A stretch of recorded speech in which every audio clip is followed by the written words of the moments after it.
കഴിഞ്ഞ വീഡിയോയിൽ നമ്മൾ എങ്ങനെയാണ് ഫ്രാൻസ് കംപ്ലീറ്റ്ലി ആ ഒരു മൊണാർക്കിനെ അബോളിഷ് ചെയ്തിട്ട് എങ്ങനെയാണ് ഒരു റിപ്പബ്ലിക് ആയത്, രാജാവിന്റെ ഒരു പതനം തന്നെ നമ്മൾ കണ്ടു കഴിഞ്ഞ വീഡിയോയിൽ അല്ലേ. അപ്പോൾ ഈ വീഡിയോയ്ക്കകത്ത് നമ്മൾ എങ്ങനെയാണ് സ്ത്രീകളുടെ കോൺട്രിബ്യൂഷൻസ് എന്തൊക്കെയായിരുന്നു ഈ ഒരു റിവല്യൂഷണറി സ്ട്രഗിളിന് വേണ്ടി സ്ത്രീകളുടെ കോൺട്രിബ്യൂഷൻ എന്ന് ഞാൻ ഫസ്റ്റ് പാർട്ട് പഠിപ്പിച്ചുകൊണ്ടിരുന്ന സമയത്ത് ഞാൻ പറഞ്ഞു, നാഷണൽ അസംബ്ലിയുടെ ഡ്രാഫ്റ്റിങ്ങിന്റെ സമയത്ത്, ആ കോൺസ്റ്റിറ്റ്യൂഷന്റെ ഡ്രാഫ്റ്റിങ്ങിന്റെ സമയത്ത് നമ്മൾ ആ ഒരു പോയിന്റ് ആയിട്ട് കുറച്ച് പോയിന്റ് പഠിച്ചിരുന്നില്ലേ. Constitution began with the declaration of something കുറെ പോയിന്റ്സ് പഠിച്ചില്ലേ. Right of man and citizen, right to leave, right to freedom. അപ്പൊ ഞാൻ പറഞ്ഞിരുന്നു ഇവിടെ ഒരാളുടെ കുറവുണ്ടല്ലോ, right of man and citizen എന്നാണ് പറഞ്ഞിരിക്കുന്നത്. ഇവിടെ ഒരു വുമന്റെ കുറവുണ്ട്, ഇവിടെ ഒരു സ്ത്രീയുടെ ഒരു ഇക്വാലിറ്റി എന്ന് പറയുമ്പോഴത്തേന് ബോത്ത് ദ ജെൻഡേഴ്സിന് ഈക്വൽ ഓപ്പർച്യൂണിറ്റീസ് അല്ലേ വേണ്ട. ഇവിടെ എന്താണ് ഒരാളുടെ കുറവുണ്ടെന്നൊക്കെ ഞാൻ ആ ഒരു വീഡിയോയ്ക്കകത്ത് പറഞ്ഞിരുന്നു. അപ്പം ഇവിടെ നമ്മൾ എന്താണ് സ്ത്രീകളുടെ എങ്ങനെയാണ് അവർ സ്ട്രഗിൾ ചെയ്തത് ഇക്വാലിറ്റിക്ക് വേണ്ടി, എന്തൊക്കെയായിരുന്നു അവർ ചെയ്ത കാര്യങ്ങൾ, അവര് നേരിട്ട സ്ട്രഗിൾസിനെ പറ്റിയാണ് നമ്മൾ ഈ വീഡിയോയ്ക്കകത്ത് പഠിക്കാൻ പോകുന്നത്. ഇപ്പൊ ഇവിടെ ഫ്രണ്ടിൽ തന്നെ ഞാൻ ഇവിടെ ഒരു പടം കൊടുത്തിട്ടുണ്ട്. ഇതെന്ന് പറയുന്നത് ഒരു മാർച്ചാണ്, അതായത് പാഴ്സിയൻ വുമന്റെ വേഴ്സലീസിലേക്കുള്ള ഒരു മാർച്ചാണ് നമ്മൾക്ക് ഈ ഒരു പിക്ചറിലൂടെ നമുക്ക് കാണാൻ പറ്റുന്നത്. പാഴ്സിയൻ വുമൻ എന്ന് പറഞ്ഞാൽ പാഴ്സിയൻ എന്നല്ല, പാരീസിയൻ വുമൻ. ഓക്കെ, അപ്പൊ പാരീസിയൻ വുമൻ എന്ന് വെച്ചാൽ ഈ പാരീസിലെ സ്ത്രീകളെ വിളിക്കുന്ന പേരാണ് പാരീസിയൻ വുമൻ. അപ്പം ഇവര് വേഴ്സലീസിലേക്ക് പോയിട്ട് തന്റെ രാജാവിനെ തിരിച്ചു കൊണ്ടുവരുന്ന ഒരു മാർച്ചിങ് ആണ് ഇവിടെ നടക്കുന്നത്. ജസ്റ്റ് ഒന്ന് മനസ്സിലാക്കാൻ വേണ്ടി കൊടുത്തു എന്നേ ഉള്ളൂ. ഓക്കെ, അപ്പം from the very beginning woman, സ്ത്രീകൾ എന്ന് പറയുന്നത് എല്ലാ ഇവന്റ്സിലും ആക്റ്റീവായിട്ട് പാർട്ടിസിപ്പേറ്റ് ചെയ്തവരായിരുന്നു. അതുപോലെ തന്നെ ഇവരുടെ അങ്ങനെയുള്ള ഒരു പാർട്ടിസിപ്പേഷൻ കാരണം കുറേയും ചേഞ്ചസ് ഫ്രഞ്ച് സൊസൈറ്റിയിൽ ഉണ്ടായിട്ടുമുണ്ട്. അതാണ് ഇവിടെ പോയിന്റ് ആയിട്ട് കൊടുത്തിരിക്കുന്നത്. ഫസ്റ്റ് ഇവിടെ ഒരു പോയിന്റ് ആയിട്ട് കൊടുത്തിരിക്കുന്നത്, woman were active participants from the beginning, hoping to improve their lives. എന്തിനാണ് അവർ എല്ലാത്തിനകത്തും പാർട്ടിസിപ്പേറ്റ് ചെയ്തത്? തന്റെ ജീവിതം ഒന്ന് മെച്ചപ്പെടുമെന്ന് ആലോചിച്ചിട്ട് അവരെന്ത് ചെയ്തു? എല്ലാ റെവല്യൂഷണറി ഇതിനകത്തും എല്ലാം അവർ ഭയങ്കര ആക്റ്റീവ് ആയിരുന്നു. ഓക്കെ, അപ്പം എന്തെങ്കിലും പ്രഷർ ബാക്കിയുള്ളവർ നമ്മളിങ്ങനെ ആക്റ്റീവായിട്ട് പാർട്ടിസിപ്പേറ്റ് ചെയ്യുമ്പോഴത്തേന് എല്ലാവരിലും നമ്മളുടെ ഒരു പങ്ക് ഉണ്ടായിരിക്കുമ്പോൾ നമ്മുടെ ജീവിതവും മെച്ചപ്പെടുമെന്ന് സ്ത്രീകൾ കരുതിയിരുന്നു. Most of the women of the third estate had to work for their living. അവര് തേർഡ് എസ്റ്റേറ്റിൽ നമ്മൾ ഈ first estate, second estate, third estate എന്നൊക്കെ പഠിച്ചിരുന്നില്ലേ. അതിനകത്ത് തേർഡ് എസ്റ്റേറ്റിലെ സ്ത്രീകൾക്ക് എന്ത് ചെയ്യേണ്ടി വന്നു? വർക്ക് ചെയ്യേണ്ടി വരുമായിരുന്നു. സീംട്രസ്സസിലെ, ലോണ്ടർ, ഈ നമ്മൾ പൂക്കൾ വിൽക്കാൻ അല്ലെങ്കിൽ പച്ചക്കറികൾ വിൽക്കാൻ, അങ്ങനെ അവർക്ക് ജോലി ചെയ്യേണ്ടി വന്നിരുന്നു. അല്ലെങ്കിൽ സെർവൻസ് ആയിട്ട് ജോലി ചെയ്യേണ്ടി വന്നിരുന്നു.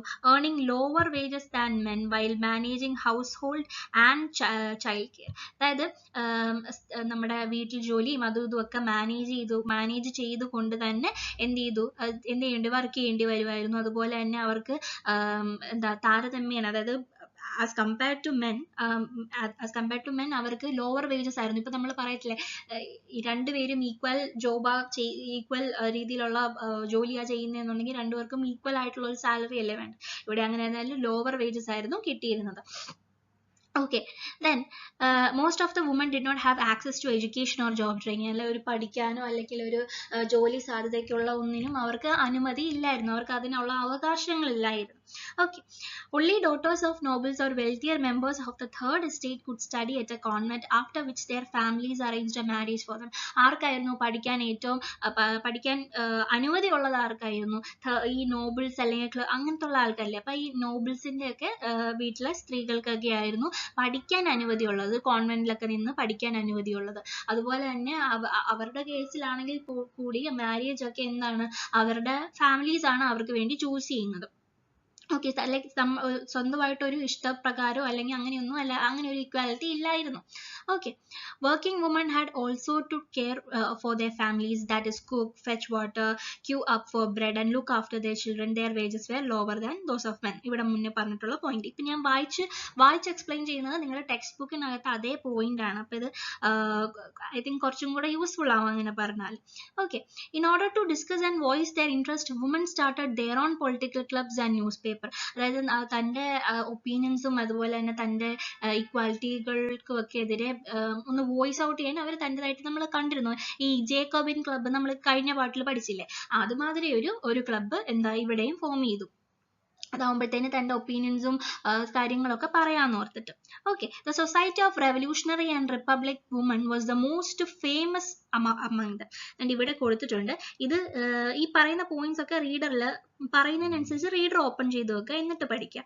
Okay, the society of revolutionary and republic woman equal rights കണ്ടോ. അപ്പം ഇതായിരുന്നു വൺ ഓഫ് ദ ഫേമസ് ആയിട്ടുള്ള, അതിൽ കുറേ പൊളിറ്റിക്കൽ ക്ലബ്സ് ഉണ്ടെങ്കിലും അതിനകത്ത് കുറച്ച് ഫേമസ് ആയിട്ടുള്ളത് ഏത് ഇതായിരുന്നു, the society of revolutionary and republican woman. അതായിരുന്നു ഫേമസ് ആയിട്ടുള്ളൊരു എന്താ ക്ലബ്ബ് പൊളിറ്റിക്കൽ ക്ലബ്ബ് ഫോം ചെയ്തത്. One of their main demand എന്തായിരുന്നു, അവരുടെ ഏറ്റവും ഡിമാൻഡ് എന്തായിരുന്നു അവർക്ക് എന്തിനു വേണ്ടിയിട്ടാണ് അവർ ഫോം ചെയ്തത്? To enjoy the same political rights as that of men. അതായത് ആണുങ്ങൾക്ക് എങ്ങനെയാണോ സെയിം കുറച്ച് റൈറ്റുകൾ ഉള്ളത്, അതായത് വോട്ട് ചെയ്യാൻ റൈറ്റ്, അല്ലെന്നുണ്ടെങ്കിൽ ഇലക്ഷൻ റൈറ്റ്, അല്ലെങ്കിൽ ഓഫീസ് അങ്ങനത്തെ ജോലി ചെയ്യാനുള്ള റൈറ്റ്, അപ്പൊ ഇങ്ങനത്തെ ഉള്ള റൈറ്റ് ഒക്കെ എന്താണ് ഈക്വൽ റൈറ്റ് ആൻഡ് ഓപ്പർച്യൂണിറ്റീസ് ആയിരിക്കണമെന്ന് അങ്ങനെയാണ് അവർ ഡിമാൻഡ് ചെയ്തത്. ഓക്കെ, പിന്നെ the demand to right to vote, to be elected to the assembly and to hold to political office. Only then they felt would their interest be represented in the new government. അങ്ങനെ ഒരു right ഒക്കെ കിട്ടിയാൽ മാത്രമേ തൻ്റെ ഇഷ്ടങ്ങൾ ഗവൺമെന്റിന് മുന്നിൽ എന്താ ഒന്ന് റെപ്രസെന്റ് കാണിക്കാൻ കഴിയുമെന്ന് അവർ വിശ്വസിച്ചിരുന്നു. Okay, in the early years, the revolutionary government did introduce laws that helped improve the lives of women. Together with the creation of state schools, schooling was made compulsory for all girls. Their fathers could no longer force them into marriage against their will. Marriage was made into a contract entered into freely and registered under civil law. Divorce was made legal and could be applied for both women and men. Women could now train for jobs, could become artists or run small business. അതായത് ഈ ഒരു പാരഗ്രാഫിൽ, ഇപ്പൊ ഞാൻ വായിച്ച ഒരു പാരഗ്രാഫിൽ നിങ്ങളുടെ page number 19 ആ ഒരു മുകളിൽ നിന്ന് സെക്കൻഡ് പാരഗ്രാഫ്, അത് വളരെ ഇമ്പോർട്ടൻ്റ് ആണ്. അതൊന്നൊന്ന് പോയിന്റ് വൈസ് ആയിട്ട് ക്വസ്റ്റ്യൻ ചോദിക്കാം. അതായത് എന്തൊക്കെയാണ് റെവല്യൂഷണറി ഗവൺമെന്റ് വുമൺ സ്ത്രീകളെ സഹായിക്കാനായിട്ട് എന്തൊക്കെയാണ് ചെയ്ത കാര്യങ്ങളെന്ന്. അതായത് എന്തൊക്കെ ചെയ്തു?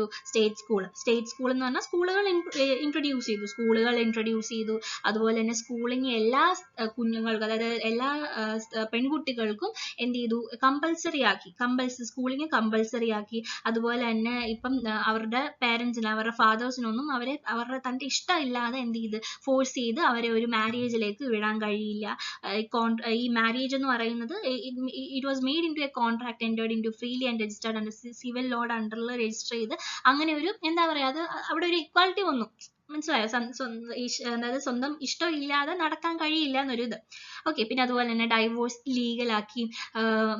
സ്ത്രീകൾക്കായാലും പുരുഷന്മാർക്കായാലും ഡൈവോഴ്സിന് അപ്ലൈ ചെയ്യാം, അങ്ങനെ ആക്കി. പിന്നെ അതുപോലെ തന്നെ ഇപ്പം ജോബ്സിന് വേണ്ടി ട്രെയിൻ ചെയ്യാം. അതുപോലെ തന്നെ ബിസിനസ്സോ അല്ലെങ്കിൽ ആർട്ടിസൻസോ എന്താണെന്ന് വെച്ചാൽ ആകാം. ഓക്കെ, പിന്നെ woman struggle for equal political rights however continue during the reign of terror. ആരാണ്? നമ്മുടെ മാക്സിമിലിയൻ റോബേസ്പിയറിന്റെ സമയമാണ്.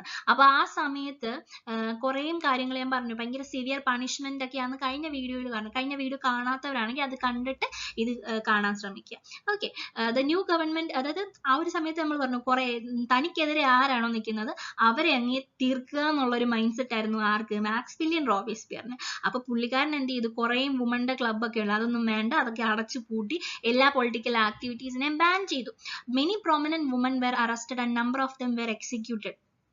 കുറേയും എന്താ പറയുക, ഫേമസ് ആയിട്ടുള്ള കുറേയും സ്ത്രീകൾ എന്ത് ചെയ്തു? അറസ്റ്റ് ചെയ്യപ്പെട്ടു, അല്ലെങ്കിൽ അവരെ കൊന്നു കളയൊക്കെ ആ ഒരു സമയത്ത് റെയിൻ ഓഫ് ടെററിന്റെ സമയത്ത് ഉണ്ടായിരുന്നു. ആ റെയിൻ ഓഫ് ടെറർ എന്ന് പറയുമ്പോൾ തന്നെ നിങ്ങൾ ഓർക്കണം, മാക്സിമിലിയൻ റോബേസ്പിയർ ആണ്. ഒരു ഹിറ്റ്ലർ ഒരു രീതിയിലുള്ള ഒരു ഫിഗർ ആയിട്ടാണ് എന്താ ഇതിനെ ഒന്ന് പിക്ചറൈസ് ചെയ്യേണ്ടത്. ഓക്കെ, അതായത് ബിക്കോസ് അവർ അത്രയും സിവിയർ ആയിട്ടുള്ള പണിഷ്മെന്റും കൺട്രോളും അങ്ങനെയൊക്കെ ആയിരുന്നു. Alright. പിന്നെ women's movement for voting right and equal wages continued through the next 200 years in the countries of the world. അതായത് സ്ത്രീകൾക്ക് ഇങ്ങനെ ഒരു വോട്ട് ചെയ്യാനുള്ള അധികാരം, അല്ലെങ്കിൽ എല്ലാത്തിനുമുള്ള ഒരു ഓപ്പർച്യൂണിറ്റിക്ക് കഴിഞ്ഞ ഒരു 200 വർഷത്തോളം രാജ്യങ്ങളിൽ കണ്ടിന്യൂ ചെയ്തിരുന്നു. അതുപോലെ തന്നെ the fight for the vote was carried out through an international suffrage movement. ഇത് വളരെ ഇമ്പോർട്ടൻ്റ് ആണ്. ഏത് മൂവ്മെന്റ് ആണ് എന്നുള്ളത് വളരെ ഇമ്പോർട്ടൻ്റ് ആണ്. ഈ ഒരു വോട്ട് ചെയ്യാനുള്ള റൈറ്റ് ഏത് മൂവ്മെന്റിലൂടെയാണ് അവർ ക്യാരി ഔട്ട് ചെയ്തതെന്നൊരു ക്വസ്റ്റ്യൻ വന്നാൽ നിങ്ങൾ എന്ത് എഴുതണം? അറിയത്തില്ലെന്ന് എഴുതരുത്. ഇന്റർനാഷണൽ സഫറേജ് മൂവ്മെന്റ് എന്ന് എഴുതണം. International suffrage movement. Okay, during the late 19th and early 20th century, the example for the political activities for French women during the revolutionary years was kept alive as an inspiring memory. അതായത് ഈ ഫ്രാൻസിൽ കുറെ പേര് struggle ചെയ്തല്ലോ. ഇപ്പൊ നമ്മൾ ഫ്രാൻസിലെ കാര്യമാണല്ലോ പഠിക്കുന്ന സ്ത്രീകളുടെ. അപ്പൊ ഇവരുടെ ഈ ഒരു ആക്ടിവിറ്റീസ് ഒക്കെ എന്ത് ചെയ്തു, ഭയങ്കര ഇൻസ്പിറേഷണൽ ആയിട്ട് ആൾക്കാർ എന്നും ഒരു ഓർമ്മയിൽ വെച്ചു. Okay, it was finally in 1946. Date വളരെ important ആണ്. 1946 എന്തുണ്ടായി? That women in France won the right to vote. Vote ചെയ്യാനുള്ള റൈറ്റ് എന്ത് ചെയ്തു, കിട്ടി ഫ്രാൻസിലെ വുമണിന്. ഓക്കെ, നമ്മൾ ഈ വുമന്റെ സ്ട്രഗിളിനെ പറ്റി പറയുമ്പോഴത്തേനും നമ്മൾ ഓർത്തിരിക്കേണ്ട ഒരു സ്ത്രീയുടെ പേരാണ് ഒളിംപി ഗോർജസ്. ഇതിന്റെ കറക്റ്റ് പ്രൊനൗൺസിയേഷൻ ഇങ്ങനെയൊന്നും അല്ല, കുറച്ച് ഫ്രഞ്ച് ഇതുള്ള ആക്സെന്റ് ഉള്ള പ്രൊനൗൺസിയേഷൻ ഉള്ള നെയിം അല്ലേ അവിടുത്തെ ആൾക്കാരുടെയൊക്കെ. അപ്പൊ ഇതാണ് സംഭവം. അപ്പം ഇതെന്ന് പറയുന്നത് പുള്ളിക്കാരി എന്ത് ചെയ്തു, ഈ ഒരു ഒളിംപി ഗോർജസ് എന്ന ആള് ഭയങ്കര ഇമ്പോർട്ടന്റ് ആയിട്ടുള്ള ഒരു പൊളിറ്റിക്കലി ആക്റ്റീവ് വുമൺ ആയിരുന്നു. ഫ്രാൻസിലെ റവല്യൂഷണറി സ്ട്രഗിളിന് ആ ഒരു സമയത്ത് ഭയങ്കര ആക്റ്റീവ് ആയിട്ടുള്ള ഒരാളായിരുന്നു. ഈ ഒരു ഞാൻ ആദ്യം പറഞ്ഞ പോലെ തന്നെ ഡിക്ലറേഷൻ ഓഫ് റൈറ്റ് ആൻഡ് ആ ഒരു സംഭവമില്ലേ, ആ സംഭവത്തിനെതിരെ പ്രതിഷേധിച്ച ഒരു സ്ത്രീയായിരുന്നു. ഈ ഒരു വുമൺ എന്ത് ചെയ്തു, ഈ ഒരു സ്ത്രീ എന്ത് ചെയ്തു, അവിടുത്തെ രാജ്ഞി അല്ലെങ്കിൽ നാഷണൽ അസംബ്ലിയുടെ മുന്നിൽ ഈ ഒരു കാര്യത്തിനെ പറ്റി, declaration of right and men and citizens കാര്യത്തിനെ പറ്റി പറഞ്ഞിട്ട് പുള്ളിക്കാരിയെ തിരുത്തിയിട്ട് she wrote as declaration of right of woman and citizen എന്നാക്കി. എന്നിട്ട് അതിനെതിരെ എന്തെങ്കിലും കാര്യം ചെയ്യണമെന്ന് പറഞ്ഞു. അതുപോലെ തന്നെ 1793 ജേക്കബിൻ ക്ലബില്ലേ, അതിനെതിരെ പുള്ളിക്കാരി പ്രതിഷേധിച്ചു. അപ്പൊ ഇത് മറ്റേ പുള്ളി, അതായത് മാക്സിമിലിയൻ റോബിസ്പിയർ ഇത് ഇഷ്ടപ്പെട്ടില്ല. പുള്ളിക്കാരൻ ഭയങ്കര കർക്കശക്കാരനായിരുന്നു. നിങ്ങൾ വീട്ടിലിരുന്നാൽ മതി, നിങ്ങൾ അതൊക്കെ അടച്ച് പൊളിറ്റിക്കൽ ക്ലബ്സ് ഒക്കെ അടച്ചിട്ട് നിങ്ങളുടെ വീട്ടിൽ ഇരുന്നാൽ മതി എന്നുള്ള മൈൻഡ് സെറ്റിലായിരുന്നു പുള്ളിക്കാരൻ.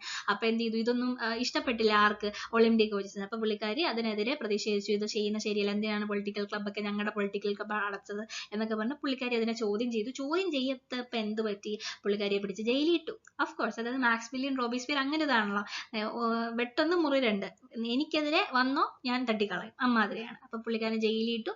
എന്നിട്ട് എന്ത് ചെയ്തു, എക്സിക്യൂട്ട് ചെയ്തു, കൊന്നു കളഞ്ഞു. എക്സിക്യൂട്ട് എന്ന് വെച്ചാൽ കൊന്നു കളയാന്നുള്ള അർത്ഥമാണ് കേട്ടോ. ഓക്കെ, അപ്പൊ എത്രയേ ഉള്ളൂ ഇന്നത്തെ വീഡിയോ. ഇത്രയും മനസ്സിലായെന്ന് വിശ്വസിക്കുന്നു. എന്തെങ്കിലും ഡൗട്ട് ഉണ്ടെന്നുണ്ടെങ്കിൽ കമന്റിൽ ചോദിക്കാൻ മറക്കല്ല. Okay, thanks for watching.